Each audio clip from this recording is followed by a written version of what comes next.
അതെ കഴിക്കാം വാ. എന്താ കഴിക്കാൻ? ചിക്കൻ കറി. ഓ ഇന്നലത്തെ ചിക്കൻ കറി അല്ല, എനിക്ക് വേണ്ട. നിങ്ങളല്ലേ പറഞ്ഞ ഇന്നലത്തെ ചിക്കൻ കറി ആയാലും ഇന്ന് കഴിക്കാന്ന്. എന്ത് ചിക്കൻ കറി ഇന്നലെ നീ ഉണ്ടാക്കി വെച്ചു കൊടുക്കുന്നത്? നിനക്ക് ഞാൻ ചിക്കൻ കറി എന്താന്ന് കാണിച്ചു തരാം. അന്നാ ഞാനേ പുറത്തുനിന്ന് ഓർഡർ ചെയ്യാം, അപ്പൊ കഴിക്കാം. ഓക്കെ ആ ഓർഡർ ചെയ്.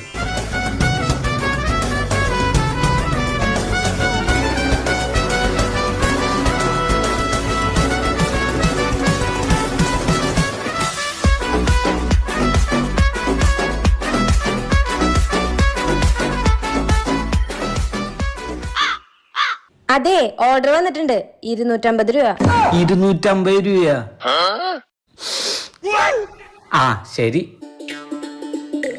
കഴിക്കെടുക്ക്. ആ കഴിക്കി കഴിക്കി. പുറത്തുനിന്ന് ഫുഡ് കഴിക്കുന്ന ശരീരത്തിന് എത്രയൊക്കെ ദോഷാന്ന് പറഞ്ഞാലും ഇതിന്റെ ടേസ്റ്റ്